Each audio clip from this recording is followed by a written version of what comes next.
Hello everyone, welcome to our channel solution वाला GS. तो यहाँ पे मिड टर्म एग्जामिनेशन है मैथमेटिक्स बीएससी 5th सेमेस्टर। तो यहाँ पे पेपर फर्स्ट ये है और पेपर सेकंड इसके नीचे लगा हुआ है। एक एक करके डिस्कस करते हैं। ठीक है, शुरू करते हैं सेक्शन ए। तो ये हमारा पेपर फर्स्ट है, number theory and game theory, काफ़ी इंपॉर्टेंट पेपर है। Solve 3x equal to 4 modulo 5। ठीक है, find the number of district positive integral divisor of 3675। Define two person zero sum game. ये काफ़ी इंपॉर्टेंट है, ये और ये मॉड्यूलो वाले। ठीक है, ये काफ़ी इंपॉर्टेंट क्वेश्चन है, आप देख के जाइएगा। फिर यहाँ पे कह रहा है section B, if P is a prime and A B are any integer then P upon A B P A और पी अपॉन बी। ये काफ़ी इंपॉर्टेंट है। Solve the following game, game को सॉल्व करना, ये जरूर देख के जाइएगा, ये काफ़ी इंपॉर्टेंट है। Right short note of pure mixed strategy and पे ऑफ मैट्रिक्स, ये काफ़ी इंपॉर्टेंट है, काफ़ी क्या वेरी इंपॉर्टेंट है। ठीक है, घबराने वाली कोई बात नहीं है, ये आप इतना कर लेते हैं तो आपके अच्छे मार्क्स आ जाएंगे। फिर यहाँ पे सेक्शन सी क्या कह रहा है, सेक्शन सी कह रहा है state and proof format theorem, काफ़ी इंपॉर्टेंट थ्योरम है और चांस है कि इस बार भी आ जाएगी। सॉल्व द गेम हुज पे of matrix is given by, पे ऑफ मैट्रिक्स गिवन है तो आपको इसको सॉल्व करना है। अब कैसे सॉल्व करना है ये तो आपको पढ़ना पड़ेगा। ठीक है, ये काफ़ी इंपॉर्टेंट क्वेश्चन है। 3 state and proof Chinese reminder theorem, काफ़ी इंपॉर्टेंट चाइनीज रिमाइंडर थ्योरम 100%, ये तो आप लिख लीजिए 100%। ठीक है, तो यहाँ पे हमारा पेपर फर्स्ट हो चुका है। अब यहाँ पे हम करने जा रहे हैं paper second.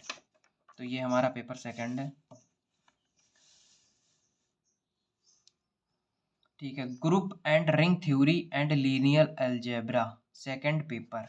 Define inner automorphism, section A, important question है। Define basic of vector space for what value of K the vector K 3 1 is a linear combination of the vector 3 2 1 and 2 1 0। यहाँ पे के की वैल्यू फाइंड करनी है, काफ़ी आसान सा क्वेश्चन है, 2 मार्क्स का है। आप कर लीजिएगा, काफ़ी इंपॉर्टेंट क्वेश्चन है। Section B, prove that non empty subset W of a vector space BF is a subspace of B if A B belongs to F and alpha beta belongs to W equal to such that A alpha plus B beta belongs to W। ठीक है, the relation of conjugacy in as an equivalence relation on G, काफ़ी important question, ये section B है।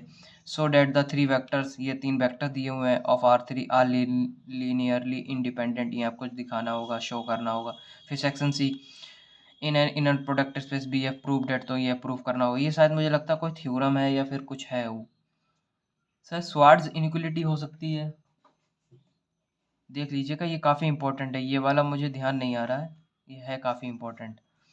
Let fx gx is not equal to 0 be n two polynomial of the polynomial domain of f(x) over the field f, then there exist uniquely two polynomial qx and rx in fs such that, तो ये आपको show करना होगा where rx is equal to 0 and deg rx is less than deg gx। ठीक है, so that the question number 3, show that the mapping v3 r b3 from r define as, ये आपको define करना है। अब the linear transformation for B2R into B3R। ठीक है, define find range rank null space and nullity, तो ये 1 2 3 4 चीज़ें आपको फाइंड करनी है, काफ़ी इंपॉर्टेंट क्वेश्चन है। ठीक है, तो यहाँ पे दोनों पेपर हम डिस्कस कर चुके हैं। Thank you for watching our video, have a nice day.